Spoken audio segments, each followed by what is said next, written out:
A paz do Senhor, sejam bem-vindos a mais uma leitura da Bíblia. E hoje vamos ler o livro de Tiago, do 1 ao 5.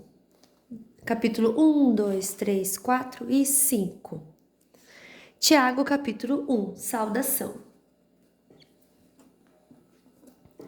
Eu, Tiago, servo de Deus e do Senhor Jesus Cristo, envio saudações a todo o povo de Deus espalhado pelo mundo inteiro. Meus irmãos, sintam-se felizes quando passarem por todo tipo de aflições, pois vocês sabem que, quando a sua fé vence essas provações, ela produz perseverança. Que essa perseverança seja perfeita, a fim de que vocês sejam maduros e corretos, não falhando em nada. Mas, se alguém tem falta de sabedoria, peça a Deus e Ele a dará, porque é generoso e dá com bondade a todos. Porém, peçam com fé e não duvidem de modo nenhum, pois quem duvida é como as ondas do mar, que o vento leva de um lado para o outro. Quem é assim, não pense que vai receber alguma coisa do Senhor, pois não tem firmeza e nunca sabe o que deve fazer. Pobreza e riqueza.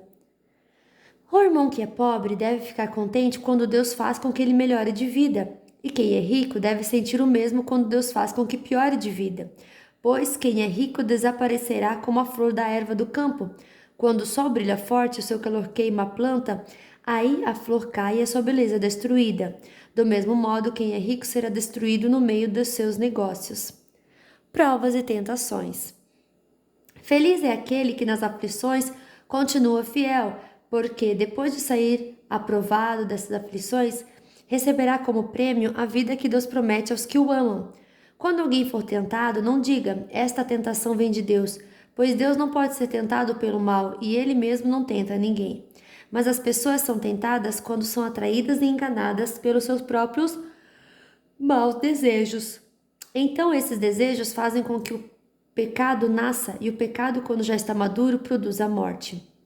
Não se enganem, meus queridos irmãos. Tudo de bom que recebemos e tudo que é perfeito vem do céu, vem de Deus, o Criador das luzes do céu. Ele não muda nem varia de posição, o que causaria a escuridão. Pela sua própria vontade, ele fez com que nós nascêssemos por meio da palavra da verdade, a fim de ocuparmos o primeiro lugar entre todas as suas criaturas. Ouvir e fazer. Lembrem-se disso, meus queridos irmãos. Cada um esteja pronto para ouvir, mas demore para falar e ficar com raiva, porque a raiva humana não produz o que Deus aprova. Portanto, deixem todo o costume moral e toda a má conduta. Aceitem com humildade a mensagem que Deus planta no coração de vocês, a qual pode salvá-los. Não se enganem, não sejam apenas ouvintes dessa mensagem, mas a ponham em prática. Porque aquele que ouve a mensagem e não a põe em prática é como uma pessoa que olha no espelho e vê como é. Dá uma boa olhada, depois vai embora e logo esquece a sua aparência. O Evangelho é a lei perfeita que dá liberdade às pessoas. Se alguém examina bem essa lei e não a esquece, mas a põe em prática, Deus vai abençoar tudo o que essa pessoa fizer. Alguém está ansioso? Alguém está pensando que é religioso? Se não soube controlar a língua, a sua religião não vale nada e ele está enganando a si mesmo. Para Deus, o Pai, a religião pura e verdadeira é esta: ajudar os órfãos e as viúvas nas suas aflições e não se manchar com as coisas más deste mundo.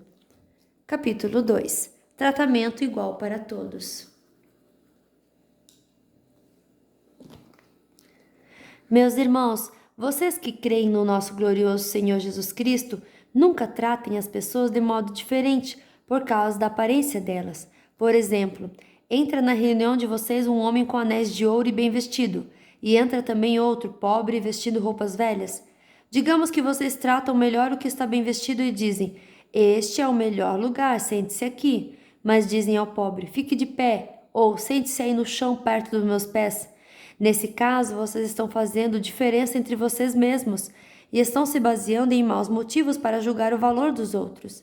Escutem, meus queridos irmãos, Deus escolheu os pobres deste mundo para serem ricos na fé e para possuírem o reino que ele prometeu aos que o amam. No entanto, vocês desprezam os pobres. Por acaso não são os ricos que exploram vocês e os arrastam para serem julgados nos tribunais? Se eles que falam mal do bom nome que Deus deu a vocês, são eles que falam mal do bom nome que Deus deu a vocês.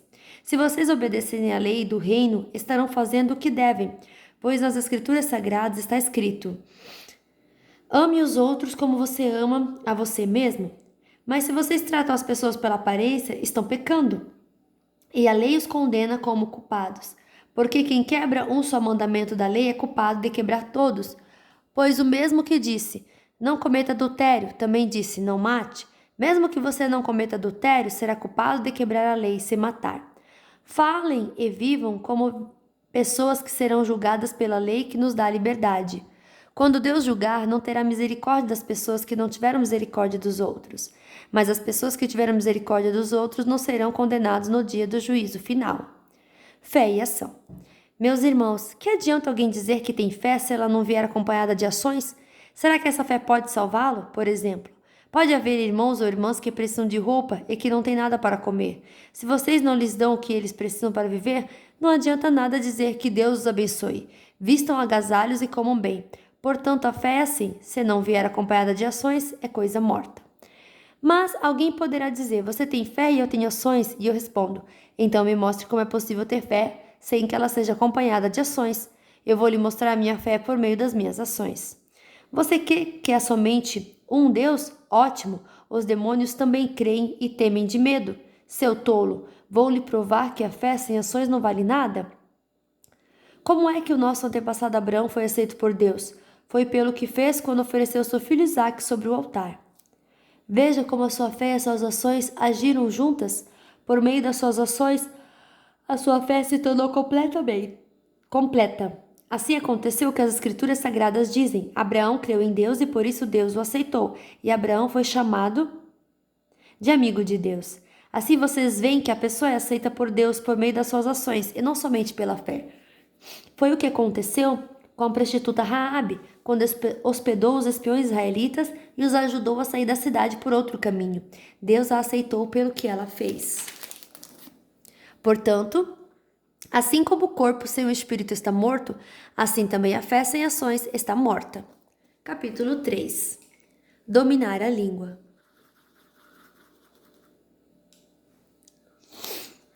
Meus irmãos, somente poucos de vocês deveriam se tornar mestres na igreja, pois vocês sabem que nós, os que ensinamos, seremos julgados com mais rigor do que os outros. Todos nós sempre cometemos erros. Quem não comete nenhum erro no que diz é uma pessoa madura, capaz de controlar todo o seu corpo. Até na boca dos cavalos colocamos um freio para que nos obedeçam e assim fazemos com que vão aonde queremos. Pensem no navio, grande como é, empurrado por ventos fortes. Ele é guiado por um pequeno leme e vai aonde o piloto quer. É isto que acontece com a língua. Mesmo pequena, ela se gaba de grandes coisas. Vejam como uma grande floresta pode ser incendiada por uma pequena chama. A língua é um fogo. Ela é um mundo de maldade, ocupa o seu lugar no nosso corpo e espalha o mal em todo o nosso ser.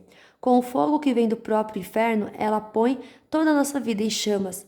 O ser humano é capaz de dominar todas as criaturas e tem dominado os animais selvagens, os pássaros, os animais que se arrastam pelo chão e os peixes, mas ninguém ainda foi capaz de dominar a língua.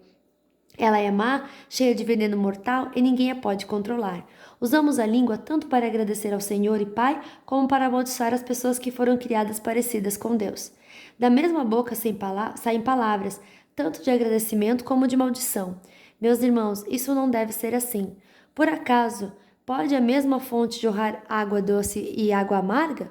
Meus irmãos, por acaso pode uma figueira dar azeitonas ou um pé de uva dar figos?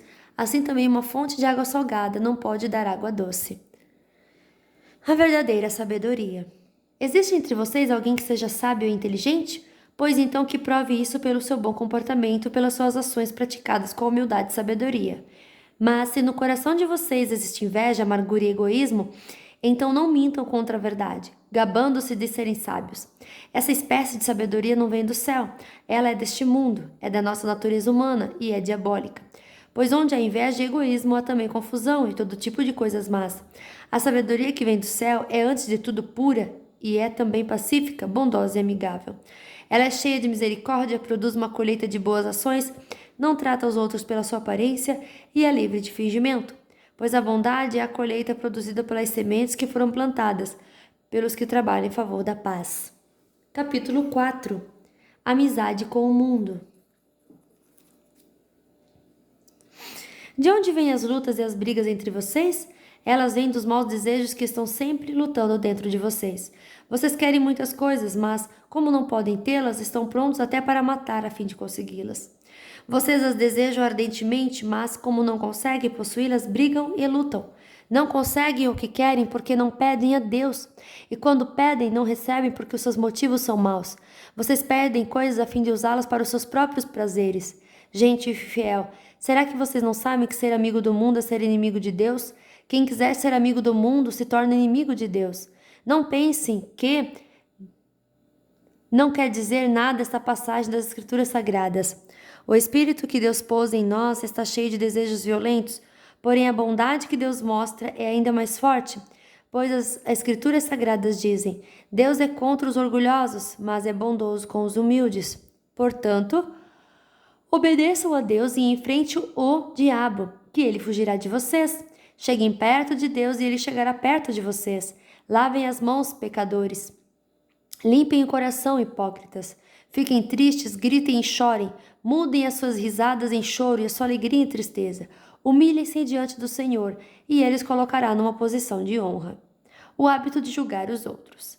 Meus irmãos, não falem mal uns dos outros. Quem fala mal do seu irmão em Cristo ou o julga está falando mal da lei e julgando-a. Pois se você julga a lei, então já não é uma pessoa que obedece à lei, mas é alguém que a julga.